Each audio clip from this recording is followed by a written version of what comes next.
여러분 안녕하세요. 반갑습니다. 이번 2주차는 정신건강과 간호 두 번째 시간인데요. 정신건강의 역사에 대해서 학습해 보도록 하겠습니다. 그럼 시작해 볼까요? 오늘 학습할 내용은 정신질환 치료의 역사인데요. 원시시대부터 고대사회, 중세, 근대, 현대에 이르기까지 역사적 변천사를 다루어 볼 예정입니다. 오늘 배울 학습 목표는요. 1번, 정신간호의 역사와 발전 과정을 이해할 수 있다. 2번, 각 시대별 중요한 정신과적 사건을 설명할 수 있다입니다. 네, 그러면 지난 시간 배웠던 내용 학습 정리해 보도록 할까요? 정신이란 영혼이나 마음, 사물을 느끼고 판단하는 능력이나 사상 및 태도를 뜻하며, 정신건강이란 정신적 성숙 상태로서 인간의 사고, 행동, 감정이 환경에 적응하도록 통합되었을 때를 말합니다. 2번, 마리 야오다의 정신건강 기준은 자신에 대한 긍정적인 태도, 성장 발달과 자기실현, 통합력, 자율성, 현실지각, 주변 환경의 지배입니다. 3번, 정신과 기관에서 업무를 하는 일반적인 간호사를 정신간호사라고 하죠. 그리고 간호사로서 보건복지부 장관이 지정한 기관에서 수련을 받은 사람은 정신건강간호사입니다. 그리고 대학원에서 과정을 이수하고 시험에 합격한 간호사를 정신전문간호사라고 합니다. 정신건강과 정신질환을 구별하는 모델은 연속성 모델과 불연속성 모델이 있었습니다. 정신질환 재발을 억제하는 요인은 규칙적인 치료와 꾸준한 약물 복용이었고, 정신질환 재발을 악화하는 요인은 인간관계와 신체의 변화였습니다. 네, 그러면 정신질환 치료의 역사에 대해서 살펴보도록 하겠습니다. 우선 원시시대입니다. 원시시대에도 소위 미친 사람은 존재했을까요? 정신질환은 최근에 발생한 신종질환이 아니라 인류의 역사가 시작된 이래로 쭉 함께 존재해오던 질환입니다. 그 기록은 문자로 역사를 기록하기 시작한 고대의 문헌 속에서도 잘 나타나 있는데요. 미루어 추측해보건대 문자시대 이전의 선사시대에도 정신병은 존재했을 것이라는 것을 알 수가 있어요. 당시에는 과학의 발전이 이루어지지 않은 상태였기 때문에 악한 영혼이 그 사람의 몸에 이렇게 들어가서 이 신들림 현상이 나타나는 것으로 정신병을 이해했기 때문에 귀신을 쫓기 위한 부적이라든지 굿이라든지 의뢰, 이런 것들을 통해서 치료를 하였습니다. 전기 고대 사회에 넘어가면 특별히 달라지지는 않았어요. 정신병을 역시 초자연적인 현상으로 이해를 했기 때문에 정신질환자는 신의 특별한 계시를 받았거나 저주를 받은 사람이라고 생각했어요. 그리고 귀신의 영혼이 나에게 몸에 들어왔다라고 생각을 했기 때문에 귀신을 달래거나 혹은 귀신을 쫓는 방법, 초자연적인 방법으로 치료를 했다라는 것이죠. 또한 전기 고대 사회에서는 사원 수면 치료라는 것이 행해졌는데요. 말 그대로 사원에서 수면, 잠을 잘 때 꿈을 통해서 병의 치료를 했다라는 기록이 있다는 것이죠. 기원전 2500년 이집트의 파피루스 문서에 적힌 기록을 살펴보면 기원전 376년에 하차엠 앙크라는 사람이 최면술을 행했다라는 기록도 있어요.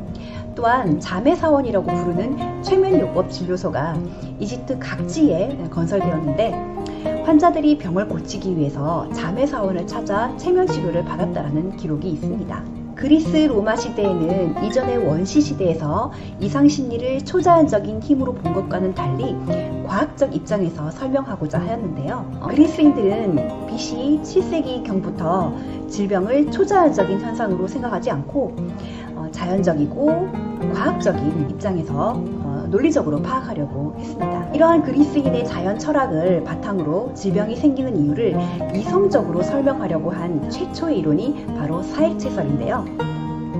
이 네 가지 차액으로 질병이 생기는 이유를 어떻게 설명했을까요? 사액체설은 철학자 엠페클로도스가 처음으로 주장했던 사원소설에 근원을 두고 있습니다. 사원소설은 우주는 흙, 공기, 물, 불 4가지의 원소로 이루어져 있다라는 것인데 히포크라테스가 이 엠페클레도스의 이론을 도입해서 사액체설을 정리했어요. 이는 질병의 원인을 액체의 변화에서 찾는 일종의 액체 병리학 이론이었습니다. 히포크라테스는 인간이 체액에서 생겨나기 때문에 액체가 생명의 근원이므로 혈액, 담즙, 점액, 흑담 체액이 사람의 몸을 이룬다라고 설명했습니다. 질병은 4가지의 체액이 불균형을 이룰 때 발생하는데 4가지의 체액, 이 4가지의 체액 중에 어느 하나가 많은 쪽으로 기질이 결정된다라고 합니다. 예를 들면 혈액이 지나치게 많으면 다혈질, 담즙이 많으면 담즙질, 점액이 많으면 점액질, 흑담즙이 많으면 우울질이라고 하였습니다. 우리가 흥분을 잘하고 화를 잘 내는 사람을 다혈질이라고 하잖아요. 사실 다혈질은 사람을 좋아하고 활동력이 높은 사람을 뜻합니다. 정이 많고 에너지도 풍부한 반면에 너무나 활동적이기 때문에 산만하기 쉽고 흥분도 잘하는 단점이 있는 것이죠. 담즙질은 의지가 강하고 독립적이며 자신의 능력을 크게 신뢰하는 편이고요. 투쟁력이 강한 성격입니다. 단점은 감정에 무디기 때문에 동정심 같은 감정을 쓸데없는 것이라 여기고 원한을 품으면 끝까지 가는 성격이 단점이라고 할 수 있어요. 점액질은 신중하고 성실하며 차근차근 남의 말을 끝까지 듣는 성격입니다. 반면 너무 느리고 태평해서 게으르다는 평을 많이 듣죠. 우울질은 예술가에게서 많이 나타나는 기질로서 감수성이 예민하고 창작력이 뛰어납니다. 반면 개인주의적이고 지나치게 자기 반성형이 단점이고요. 이런 기질 때문에 우울증에 잘 빠진다고 했습니다. 자, 이러한 히포크라테스의 업적을 3가지로 구분해보면 첫 번째, 직접 정신적 장애를 관찰해서 객관적으로 기술하였다는 것입니다. 둘째, 처음으로 이상행동에 관한 신체의학적 또는 생물학적 이론을 발전시켰다는 것이죠. 그리고 세 번째, 최초로 정신적 장애를 마니아, 조증, 멜랑콜리아, 우울증, 그리고 프레나이티스, 광증으로 분류하였습니다. 그래서 이 사액체설에 의하면 이들의 불균형 상태를 조화롭게 해야 되기 때문에 아로마 치료법이라든지 독서, 연극, 음악 치료를 제안하였던 것이죠. 그런데 재미있는 것은 체액의 불균형이 질병을 부른다는 근거에 의해서 부족한 것은 채우고 늘어난 것은 줄여야 균형이 맞다며 식이요법으로 부족한 것을 채우고 살을 째서 늘어난 것을 빼냄으로써 치료를 한다라고 했는데요. 문제는 이 뽑아낸 피를 아무데나 버렸다는 거예요. 이는 곧 흑사병이 전 유럽에 퍼지게 되는 요인 중에 하나로 작용하게 됩니다. 후기 고대 사회에 들어서게 되면 더 많은 의학적 발전을 하게 되는데요. 갈레는 사액체설을 보다 체계화시켜서 정신과 신체에 대한 이론을 종합하고 치료에 적용하였는데요. 인체의 기본 성분이 사체액이라는 관점 하에 4가지 체액이 결합하여서 조직을 만들고 조직이 결합해서 기관을 형성하고 기관들이 엮여져서 신체를 이룬다고 주장하였습니다. 갈레는 당시 신체에 대한 해부가 금기되어 있기 때문에 동물이 사람의 몸과 겉모습은 다르지만 내부 구조는 비슷할 것이라고 확신을 했고 인간과 가장 비슷하게 생긴 원숭이가 사람을 대신할 수 있는 가장 좋은 실험 대상이라고 생각했는데요. 갈레는 동물의 해부를 통해서 해부학, 생리학, 병리학에 걸친 방대한 의학체계를 만들어냈고 이것은 이후 천수백 년 동안 유럽 의학을 지배하면서 커다란 영향을 끼쳤습니다. 해부를 통해서 근육과 뼈의 조직을 정확하게 관찰하였으며 7쌍의 뇌신경을 구분했고요. 심장 판막을 묘사했어요. 또한 정맥과 동맥의 조직상의 차이점을 세밀하게 관찰하였고요. 뇌가 목소리를 조절한다는 사실을 설명하기 위해서 동물의 성대를 묶는다든지 근육 조절의 기능을 연구하기 위해서 척수를 자른다든지 신장과 방광의 기능을 보여주기 위해서 요관을 묶는 등의 여러 가지 신체 해부 실험으로 유명하다고 합니다. 플라톤은 이원론에 의해서 신체와 정신은 분리해서 생각할 수 없고 정신병은 합리적 정신의 상실이거나 신에 의한 신성한 현상이라고 했습니다. 뇌의 영혼이 자리 잡고 있어서 여기에 이상이 있으면 정신질환자가 있다라고 설명을 했죠. 아리스토텔레스는 심장에 영혼이 위치한다고 보았고요. 뇌와 신경계는 지성과 관련이 있다라고 보았습니다. 해부학의 창시자인 헤로필로스와 생리학의 창시자인 에라시스트라노스는 인간의 뇌를 절개하고 정신질환은 신경계의 장애라고 했어요. 고대 중국에서는 경험 관찰과 음향 오행을 근거로 정신질환을 분류했는데 고대 그리스와 같이 인간의 정신신체의 상호관계 이해를 바탕으로 하는 전인적인 접근을 하였습니다. 중국의 최고 의학서 황제내경을 살펴보면 관질, 우울, 광증, 환청 등의 정신질환에 대한 그 내용을 다루고 있는데요. 전질의 발작 직전에 환자는 불쾌한 기분으로 되고 머리가 무겁고 아프며 눈을 치뜨게 되는 일이 많고 눈이 붉게 충혈되는 수가 있다. 발작이 극한에 달하면 가슴이 답답하여 괴로워한다 라는 내용이 있어요. 우리나라 고대 문학에도 정신질환에 대한 언급이 있는데요. 여러분, 고등학교 때 공무도화가라는 고대 가요를 배우셨죠? 이미여 물을 건너지 마오. 이미여 그의 물을 건너시네. 물에 빠져 돌아가시니 이미여 이 일을 어찌할꼬 라는 시가입니다. 공무도화가는 고조선 시대 뱃사공 광리자고의 아내 여옥이 지었다라고 전해지는데요. 광리자고가 아침 일찍 일어나 배를 손질하는데 머리를 풀어헤친 채 술병을 들고 강으로 쫓아가는 머리가 하얗게 센 미친 사람을 보았습니다. 그의 아내가 뒤쫓으며 공무도화, 님이여 그 강을 건너지 마오 이렇게 외쳤지만 결국은 물에 빠져 죽었다라고 합니다. 그의 아내는 곡물을 뜯으면서 슬프게 노래를 부르고 자신도 물에 빠져 죽었다고 합니다. 광리자고가 이 노래를 아내에게 알려줬고 세상에 전해졌는데요. 여기서 물에 뛰어든 백수광부를 신적인 존재나 무당으로 보는 견해도 있는 반면에 치매나 알코올 중독 등의 정신질환으로 보는 견해도 있습니다. 여기 있는 사진은 고고학 발굴을 통해 드러난 고대인의 두개골인데요. 자연스럽게 생긴 구멍이 아니고 이렇게 좀 인위적으로 뚫어놓은 흔적이 보이잖아요. 여기도 보시면 인위적으로 상처를 낸 자국이에요. 이렇게 구멍을 뚫었는데 그 주변에 이렇게 치유가 된 흔적이 있어요. 그래서 이것을 봤을 때 두개골의 주인이 수술을 받았다라는 것을 알 수 있다는 것이죠. 여기서 보시면 두개공 청공술을 하는 그림인데요. 만성 두통을 비롯해서 질병 부상이 있을 때 돌을 날카롭게 갈아서 외과적인 수술을 시행하였고 18세기 프랑스에서는 90돌로 만든 드릴로 35분 만에 개공술 치료를 하기도 했다고 합니다. 이를 통해서 과거에도 과학적인 근거로 질병에 접근하고자 시도하였다는 것을 알 수가 있죠. 중세가 되면 오히려 과학의 발달은 퇴보되고 경기고대의 미신적 견해나 귀신론적 입장이 성행하게 되는데요. 중세에는 심리적 장애로 독특하게 알려진 무도병이라는 것과 늑대가 되었다는 망상이 있었고 어린이들을 집단으로 가출하는 장애들도 있었습니다. 이런 증상의 일부는 오늘날의 집단 히스테리로 볼 수가 있는 것이죠. 초자연적 방식과 기독교에서 말하는 사탄과 연관해서 정신병자를 귀신 들린 것으로 보고 이들에게 가혹한 벌을 줌으로써 귀신을 몰아낼 수 있다라고 생각을 했습니다. 마녀의 망치라고 하는 책이 발간되기 전에도 마녀 사냥이 이루어졌지만 이 책으로 인해서 마녀 사냥이 합법화되었는데요. 이 책을 집필한 하인리히 크라이머라는 사람은 불륜과 관계된 살인사건의 주범으로 지목된 여성에게 난잡한 성생활이 문제며 이 성생활이 그 마법으로 작용해서 범죄를 저질렀다라고 신문을 했어요. 근데 지나친 비난을 해서 오히려 궁지에 몰렸고 패소를 당하게 됐는데요. 하인리히는 정말 집요한 사람이었던 것 같아요. 패소했음에도 불구하고 기소된 여성을 끝까지 따라다니면서 괴롭혔고 화가 난 주교가 하인리히를 그 지역에서 추방을 해버렸어요.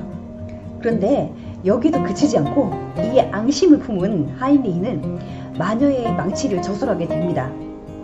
이 사적인 견해와 복수심이 가득한 책이 교황의 인정을 딱 받아버림으로써 공식적이고 합법적인 행위로 간주되었는데요. 이 마녀 사냥은 유럽 전역을 200년 동안 휩쓸었습니다. 한 사람의 이런 광기 어린 집착이 수많은 무고한 여성과 약한 사람, 정신질환자들을 죽음으로 내몰았습니다. 이렇게 마녀의 망치는 마녀 사냥을 위한 근거 자료가 되었는데요. 이 마녀 사냥은 중세 말부터 르네상스에 이르기까지 오히려 더 기승을 부리게 됩니다. 다음은 마녀의 망치에 대한 사진들입니다. 르네상스 시대는 실제 인체해부학에 관심을 가졌으며 자연현상을 직접 관찰한 것을 토대로 과학적인 추론을 사용하던 시대였습니다. 정신질환은 뇌의 문제가 아니라 마귀의 소행이라고 믿어왔던 중세에는 정신질환자들을 집단으로 학살할 수 있는 근거가 되었는데요. 이때 마녀는 치료가 필요한 정신질환자일 뿐이므로 정신과 환자를 인도적이고 의학적으로 치료해야 된다는 개념을 분명하게 주장했고, 정신의학의 1차 혁명을 이끈 사람이 바로 요한 와이어였습니다.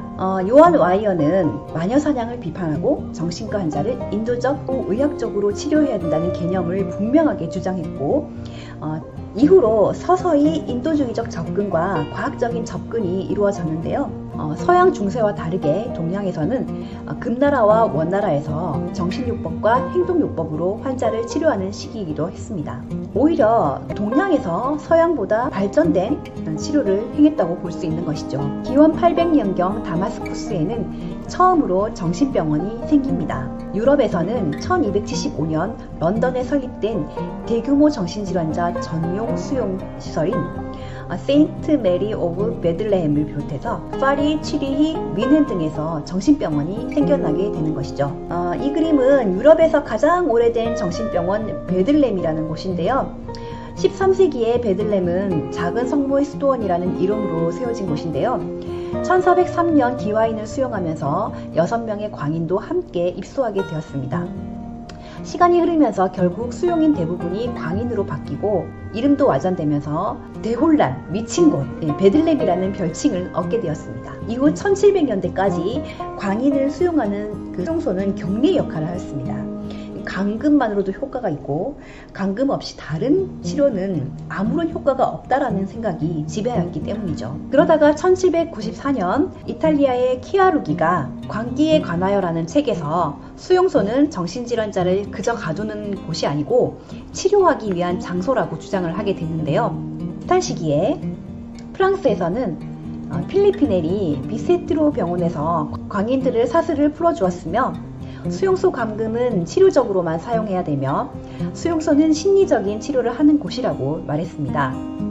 실제로 피넬은 환자들과 친근하게 지냈으며 따뜻한 모욕으로 환자를 안정시키고 규칙적인 생활과 따뜻한 햇빛을 쬐는 등의 방식으로 정신질환 치료의 혁명에 크게 기여하였습니다. 이처럼 환자에게 인간적 관심을 가지고 처우를 개선해야 된다고 주장하는 인도주의적 치료 방법을 도덕치료라고 했습니다. 윌리엄 듀크는 요크 요양을 설립했고 과학적인 치료와 철제 수갑 사용을 하지 않았고 오락 및 종교 다가외도 치료의 한 방법이라고 주장했습니다. 공공기관에서 정신병자의 인간적인 처우의 기준을 설정하기도 하였습니다. 도로시아 린다 딕스는 정신병원 개혁운동의 선구자이죠. 적극적인 사회개혁자로서 여성 지도자로서 행정가로서 정신치료의 개혁을 주장하였습니다. 딕스는 미국 전역을 순회하면서 정신병 환자 수용 실태에 대한 조사를 벌였고 그 조사를 바탕으로 주의회에 청원서를 제출했습니다. 이러한 노력을 통해 당시의 감옥, 빈민원, 사설 수용기관에 병의 경중하고 상관없이 범죄자, 빈민자들과 막 섞여서 수용되어 있던 정신병 환자를 분리해내서 그들만을 위한 정신병원을 설립하고 증축하고 개축하는 업적을 남깁니다. 1840년대에 시작된 그녀의 개혁운동은 미국의 거대 정신병원의 시대에 접어들게 했는데요. 원래 딕스가 시작한 그 운동의 정신은 낭만주의와 인도주의 정신으로 환자에 대한 처우 개선과 정신질환자, 범죄자, 빈민을 수용하는 그 기관을 분리해서 그 정신질환자들만 따로 이렇게 묶어서 그 치료를 할 수 있는 어떤 기관을 만들어주자, 이게 원래 목적인데 오히려 이것이 정신질환자들과 일반인들 사이를 분리시켜서 이 사람들을 감금하는 거대한 수용소의 역할하는 정신병원을 증가시키게 하는 요인이 되었다는 것이죠. 여기 그림은 정신병자의 쇠사슬을 풀어주도록 명령하는 필리피넬 박사에 대한 내용을 그림으로 그린 것입니다. 현대 정신의학에서는 정신질환은 뇌의 질병이며 과학적 연구와 약물의 치료를 통해서 치료될 수 있다라고 믿고 있습니다. 그렇지만 한때 어린 시절의 그 경험이 무의식 속에 억압되어 있을 때 신경증이 일어나며 그 원인을 분석함으로써 치료될 수 있다라고 주장하는 정신분석 기법이 역사의 한 장을 차지하게 되었는데요. 이렇게 정신질환을 심리적, 사회적 관계 속에서 이해하고자 하는 것을 역동정신의학이라고 하고요. 중심 인물은 정신분석을 제창한 프로이트로 봅니다. 이 정신분석이 시작된 계기는 체면술이었어요. 체면술은 프랑스의 샤르코 박사에 의해서 시작되었는데 프로이트는 샤르코의 체면술을 배워서 적용하려고 했는데 여러 가지 이유로 실패하고 체면을 요구하지 않는 정신분석을 개발하게 됩니다. 카우치에 누워서 아무거나 떠오르는 생각들을 편안하게 얘기하라 하고요. 그 말들이 의미하는 것이 무엇인지를 분석하는 자유현상 기법과 꿈의 내용을 분석함으로써 꿈 안에 숨어있는 인간의 욕망을 읽어내는 꿈의 해석 등이 정신분석의 주요 기법인데요. 어찌됐건 19세기 후반의 체면술은 프로이트의 무의식 발견에 결정적인 영향을 미치게 됩니다. 프로이트는 처음으로 신경증의 원인과 치료에 있어서 심리적 요인의 중요성을 강조한 사람으로서 정신분석학에서 제시되고 있는 많은 임상적 추론과 이론적 개념은 정신과학의 이론과 실제에 막대한 영향을 끼치게 됩니다. 19세기 후반 무렵 기술정신의학의 아버지로 알려질 만큼 정신과적 장애 진단 분류 체계에 큰 영향을 미친 에밀 크레펠린, 이 사람은요 정신질환자의 증상을 관찰하고 정신질환의 유형을 분류하였습니다. 여기 기술이라고 하는 것은 기술하다, 쓰다, 글을 쓰다 이런 뜻이거든요. 그래서 많은 정신질병의 어떤 공통점, 차이점들을 분류해서 공통점끼리 묶어서 유형을 분류하는 체계적인 시도를 하였던 것이죠. 또한 브로일러는 크레필린이 처음에 조현병을 치매랑 비슷하다고 봤어요. 어린 나이에 발병을 한다라고 해서 조발성 치매라고 명명을 했는데 브로일러는 조발성 치매는 바보가 되는 병이 아니고 정신이 분열된 상태라고 생각해서 조현병, 처음에는 정신분열병이었어요. 이렇게 명명을 했습니다. 융은 브로일러가 원장으로 있던 병원에서 일하면서 심리학 연구를 시작하게 됩니다. 그러다가 프로이트와 교류를 하게 되고 처음에는 프로이트의 후계자를 자처할 정도로 정신분석에 심취해 있었지만 심리적 원인을 성적 욕구에서 찾으려는 프로이트의 의견과 대립하면서 독자적으로 분석심리학을 창시하게 됩니다. 융은 특정한 상태를 설명하기 위해 지금은 유명해진 콤플렉스라는 단어를 사용하였고 태도의 유형에 따라 사람들을 외향성과 내향성 이렇게 두 부류로 분류하였는데요. 나중에 정신의 기능을 사고, 감정, 직관의 4가지로 분류하고 사람마다 이 중 한두 가지가 우세하다고 했습니다. 나중에 마이어스 브릭스가 융의 이론을 토대로 해서 MBTI 성격 지표를 만들기도 했습니다. 또한 융은 집단 무의식을 설명하기도 하였는데요. 조상들이 경험한 집단적 기억이나 이미지들이 원형으로 보존되어서 집단 무의식을 형성하게 됩니다. 그리고 이것이 각 개인에게 투과되어서 개인의 무의식이 형성되는 것인데요.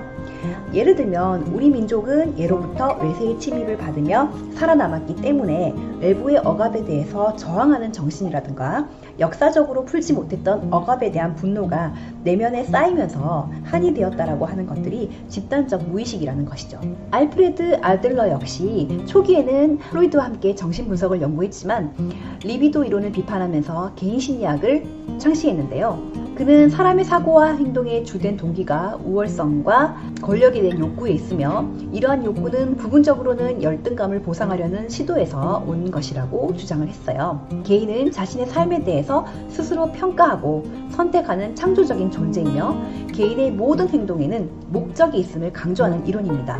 아들러 이론을 쉽게 풀어쓴 기시미 이치로 고가 후미다케의 미움받을 용기라는 책을 추천합니다. 네, 이 그림은 체면술을 보여주는 샤르코 박사에 대한 그림입니다. 20세기 전반 정신의학은 딜레마에 빠져 있었는데요.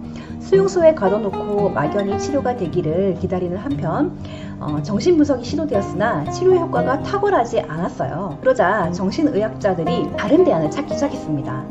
그래서 20세기에는 새로운 치료가 아주 다양하게 시도되었던 시기라고 볼 수 있습니다. 이를테면 뇌매독으로 인한 진전마비를 고열로 치료하는 방법이 시도되었는데요. 우연히 정신질환자가 연쇄구균 감염에 걸려서 치료하는 과정에서 정신병 증상이 완화되는 것을 발견하면서 여러 가지 시도 끝에 뇌매독에 걸린 환자에게 말라리아에 걸린 환자의 혈액을 주입해서 혈청 쇼크를 일으켜서 치료를 하는 것이에요. 그렇지만 모든 케이스에 다 해당되는 것은 아니었고 부작용과 비용이 많이 들었어요. 그런데 페니실린이 발견되면서 페니실린을 이용하여 매독 치료에 이용하는데 효과가 있었다고 합니다. 사켈은 인슐린 주사를 맞은 후에 혼수 상태에 빠져있던 환자가 깨어나면서 더 이상 몰핀을 갈망하지 않거나 차분해지는 것을 발견하면서 인슐린 혼수요법을 개발해서 정신치료에 큰 효과를 나타냈습니다. 1938년 체를레티와 비니는 로마에서 정기경련요법을 도입해서 많은 발전을 통해 현재까지 쓰고 있는데요. 당시에는 조현병 증상을 보이는 환자에게 관자놀이에 전극을 붙여서 전기 자극을 주어서 발작을 일으켰는데 발작 후 환자가 매우 이성적이고 차분하게 대화를 할 정도로 드라마틱하게 효과를 보았습니다. 이후 많은 발전을 통해 지금까지 쓰고 있는 치료법이죠. 정신의학은 정신생물학의 발달과 각종 뇌신경 전달물질의 지속적인 발견으로 인해서 정신질환의 생물학적인 요인을 규명하는 데 크게 기여하면서 엄청난 발전을 하게 되는데요. 당시 의사였던 라보리는 수술 전 환자에게 마취제를 투여했을 때 무관심 상태가 된다는 것을 발견하고 이를 정신과 환자에게 이렇게 적용해서 투여를 했는데요. 이것이 효과가 입증되면서 본격적으로 사용되기 시작했어요. 그 최초의 약물은 클로로프로마친입니다. 20세기 후반에는 컴퓨터를 이용한 뇌파 EEG 측정 도구의 새로운 개발과 전산화 단층 촬영술 CT, 자기공명 촬영술 MRI, 당광자 방출 전산화 단층 촬영술 스펙, 양자 방출 단층 촬영, 펫 등 뇌영상 촬영술이 발전하면서 정신병 환자의 뇌 구조적인 변화를 보다 정확하게 이해하고 뇌대사 기능의 부위별 관찰을 통해 변화를 알 수 있게 되어서 정신장애의 생물학적 진단을 정확하게 할 수 있게 되었습니다. 네, 여기 이 사진은요, 인슐린 혼수요법을 시행하는 사진이고 오른쪽은 전기 충격요법을 시행하는 장면입니다. 영국의 정신과 의사인 맥스웰 존스는 치료 공동체라는 개념을 제안했는데요. 이 공동체 안에서 환자들이 스스로 주체가 되어서 다스리고 책임과 권한을 부여하는 등 다양한 사회활동에 참여하도록 하였습니다. 즉, 폐쇄된 병원 치료보다는 개방된 공간에서 많은 수의 환자에 대한 획일적인 치료보다는 소수의 환자와 다양한 치료진으로 구성된 공동체에서의 민주적인 분위기의 치료 환경을 도입한 환경요법인데요. 환경의 중요성을 강조하고 의학적인 치료를 최소화할 것을 주장하였습니다. 이 치료 공동체 운동은 지역사회 중심의 정신보건이 일어나는 배경이 되게 되었습니다. 이런 추세에 따라 대형 정신병원에 장기 수용되었던 정신병 환자들이 외래 치료 방향으로 전환하면서 지역사회 접근이 두드러지게 강조되었는데요. 대형 정신병원의 병상 축소, 개방화, 지역 내 각종 정신보건 의료시설의 설치 운영을 통해서 이상적인 지역 정신보건 체계를 운영하는 나라들이 증가하고 있습니다. 자, 마무리 퀴즈 한번 해볼까요? 시대별 정신질환 치료에 대한 설명으로 옳지 않은 것은? 정답은 몇 번일까요? 네. 중세시대에는 인도적인 치료가 도입된 것이 아니라 마녀사냥이 극성을 이뤘어요. 그죠? 인도주의적인 치료는 근대에 들어서 이루어지게 됩니다. 2번, 히포크라테스의 업적에 대한 설명으로 옳지 않은 것은? 정답은? 네. 해부학의 창시자로서 정신질환은 신경계의 장애다라고 얘기한 사람은 누구였죠? 헤로피로스입니다. 3번, 근대 정신질환 치료의 역사에 대한 내용으로 옳지 않은 것은? 정답은 3번입니다. 프레필린은 처음에 조기치매라고 했었고 그것을 브로일러가 조현병 정신질환으로 명명을 했었죠. 네, 현대 정신치료의 시대별 순서로 옳은 것은? 정답은 1번입니다. 네, 오늘은 이것으로 수업을 마치도록 하겠습니다. 다음 시간에 우리나라의 정신간호의 역사에 대해서 살펴보도록 할게요. 수고하셨습니다. 안녕.